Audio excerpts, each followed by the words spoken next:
ये है oven coffin, एक 17 साल का व्हेल हंटर जो पैसिफिक ओशन के बीच अपनी नाव पे खड़ा है। पर आखिर ये इतना डरा हुआ क्यों है? आखिर ये कांप क्यों रहा है? क्योंकि उसके पीछे बंदूक ताने खड़ा है उसका दोस्त चार्ल्स राम्सडेल। लेकिन ओवेन के डर का असली कारण मौत नहीं बल्कि कुछ और था। यहाँ पर उसके डर का असली कारण सामने आता है क्योंकि नाव पर मौजूद उसके साथी अब खाना खाने के लिए तैयार थे और मेन्यू में पता है क्या लिखा था? ओवेन कॉफिन का शरीर। क्योंकि ओवेन की जान उसके दोस्तों ने किसी लड़ाई में नहीं ली थी बल्कि पैसिफिक ओशन में भूख मिटाने के लिए एक लॉटरी खेली थी जिसमें ओवेन हार गया था। पर यह गेम यहीं पर रुकने वाला नहीं था क्योंकि इस पूरे समुद्र में इन लोगों के जिंदा बचने का सिर्फ एक ही साधन बचा था, इनके खुद के दोस्त।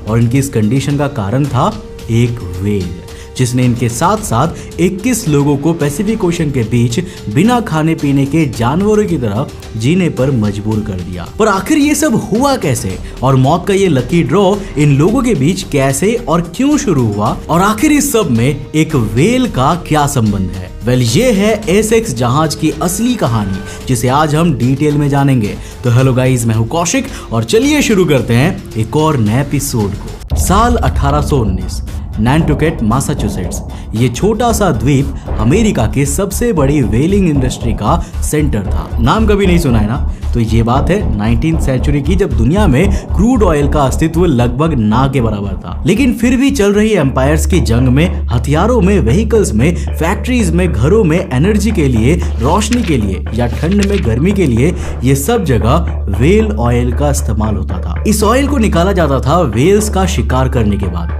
ये एक पूरी इंडस्ट्री थी जिसमें हजारों जहाज हर दिन समुद्र में उतरते थे और व्हेल्स का शिकार करने की कोशिश करते थे।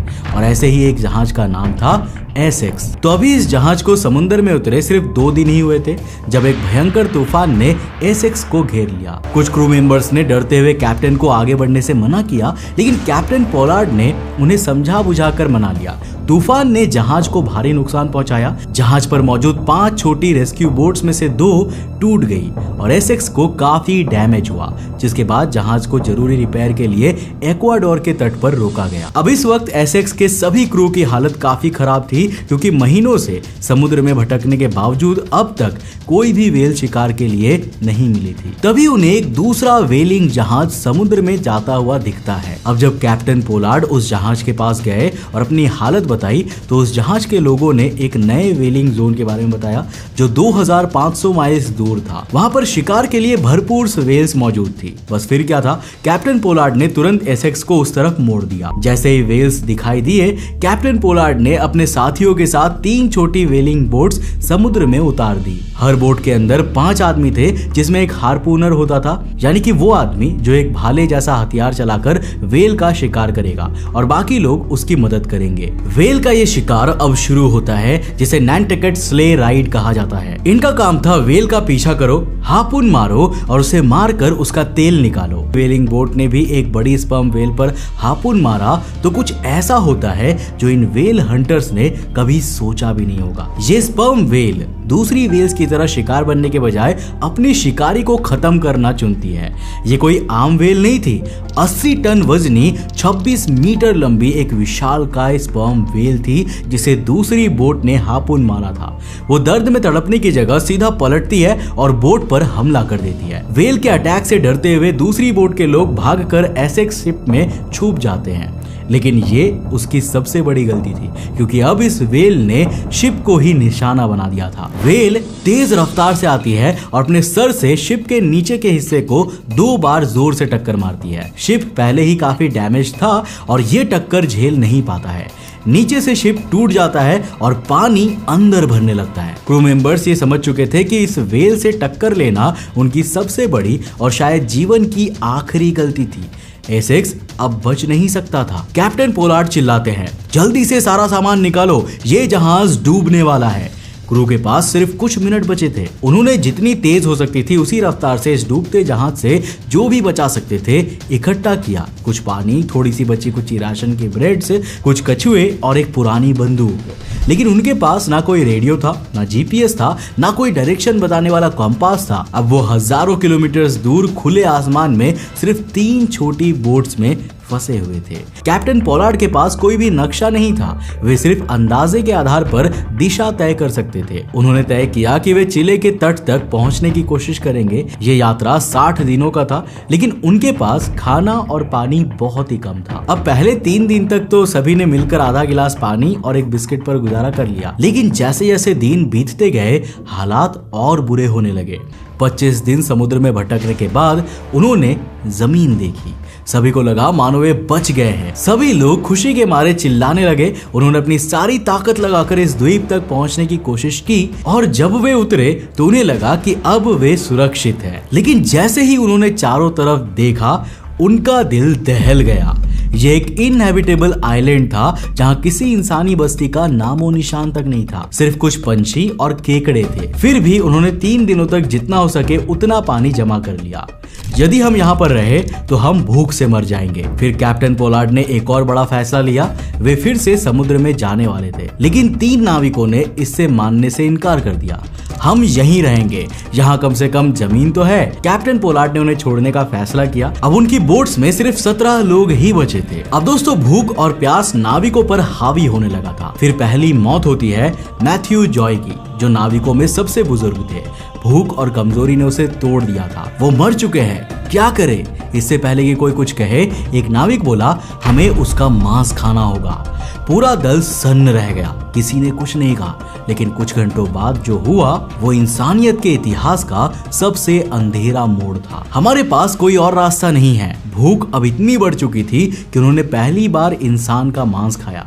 पहले छोटे छोटे टुकड़े काटे गए, फिर उसे सुखाया गया ताकि वो ज्यादा दिनों तक चल सके। धीरे धीरे सबने खाना शुरू कर दिया। जो इंसान कल तक उनका दोस्त था, अब वे उनके शरीर को खा रहे थे। अब सबसे भयंकर निर्णय लिया गया। अब हमें यह तय करना होगा कि अगला कौन मरेगा। उन्होंने लॉटरी सिस्टम बनाया। हर नाविक ने एक छोटी सी पर्ची उठाई, जिसका नाम निकलेगा उसे मार दिया जाएगा। लॉटरी का गेम पूरा होता है। सबकी सांसें थम गई थी। जिसका नाम निकला था वो था ओवेन कॉफिन। वो सिर्फ 17 साल का था। मैं तैयार हूँ, उसने कहा। कैप्टन पोलार्ड ने उसे रोकने की कोशिश की, लेकिन उसने इनकार कर दिया। फिर चारों तरफ सन्नाटा छा गया। एक साथी नाविक ने बंदूक उठाई, गोली चली और ओवेन मर चुका था। कैप्टन पोलार्ड और बाकी नाविकों के लिए नरभक्षण अब सामान्य बन चुका था। अब कोई पछतावा नहीं था, अब ये उनके लिए जरूरी बन चुका था। अब तक वे इस भयानक स्थिति में इस हद तक पहुंच चुके थे कि उन्होंने आपस में ये तय कर लिया था कि अगला कौन मरेगा। वे जानते थे कि इस दौरान किसी की भी जान जा सकती थी, लेकिन कोई भी नहीं चाहता था कि अगला नंबर उसका ही हो। ये एक ऐसा जीवन मरण का खेल बन चुका था जिसमें हर कोई दूसरे को मरते हुए देखना चाहता था, पर खुद नहीं मरना चाहता था। लेकिन फिर एक चमत्कार होता है। अचानक ही ओवेन चेज की बोट के ऊपर एक बड़ी परछाई आई। पहले तो उन्हें विश्वास नहीं हुआ। क्या ये भी कोई भ्रम था या फिर उनका दिमाग उनके साथ कोई खेल खेल रहा था? लेकिन जब वो जहाज धीरे धीरे उसकी तरफ बढ़ने लगा तब उन्हें समझ में आया कि वे बच गए थे। 89 दिन बीत चुके थे जब एसेक्स पर स्पर्म वेल का हमला हुआ था। समुद्र के बीच बिना किसी सहारे के भटक रही 3 छोटी बोट्स, जिसमें सिर्फ मुर्दा शरीर और जीने की एक अंतिम आशा बाकी थी। लेकिन फिर एक जहाज इंडियन ने एक छोटी वेल बोट को समुद्र में बिना दिशा भटकता देखा। ओवेन चेज, बेंजामिन लॉरेंस और थॉमस निकोलसन इसी बोट में थे। ये वो बोट थी जिसे इंडियन नाम के एक शिप ने देखा था और उन्हें बचाया था। इस रेस्क्यू के बाद एक सब्सिक्वेंट रेस्क्यू मिशन भेजा गया, जिसमें उन 3 नाविकों को ढूंढने की कोशिश की गई जो हेंडरसन आइलैंड पर रुके थे और वापस समुद्र में जाने से इनकार कर दिया था। मिरेकलसली ये 3 लोग जिंदा मिले और अच्छी सेहत में थे। उन्होंने भले ही समुद्र में आगे बढ़ने से इनकार कर दिया था, लेकिन यही फैसला उनकी जान बचाने का कारण बना। इस रेस्क्यू के साथ ही एसेक्स की कहानी में बचने वालों की गिनती सिर्फ 8 तक सीमित रह गई थी। टोटल 12 लोग मर चुके थे। इनमें से 7 लोगों को उन्हीं के साथियों ने खा लिया था। समुद्र ने इन्हें सिर्फ भटकाया नहीं था, था, बल्कि उन्हें एक ऐसी यात्रा में धकेल दिया था जिसमें इंसानियत और जीने की चाहत आपस में लड़ रही थी। ये कोई समुद्री कहानी नहीं थी, बल्कि ये एक ऐसी दास्तां थी जिसमें इंसान का दुश्मन बन गया था। लेकिन यही सवाल आज भी खड़ा है, अगर आप उनके जगह पर होते तो क्या आप भी वही करते? नीचे कमेंट सेक्शन खुला है, अपनी राय लिखकर जरूर बताना। दोस्तों, कैसी लगी आपको ये कहानी मुझे नीचे कमेंट सेक्शन में लिखकर जरूर बताना। वीडियो पसंद आया तो इस वीडियो को लाइक कर देना, अपने दोस्तों के साथ जरूर शेयर करना। अगर आप नए चैनल पे तो चैनल को सब्सक्राइब करने के साथ साथ नोटिफिकेशन बेल ऑन कर देना। मैं मिलता हूं आपको नेक्स्ट एपिसोड के साथ, तब तक के लिए बाय, जय हिंद।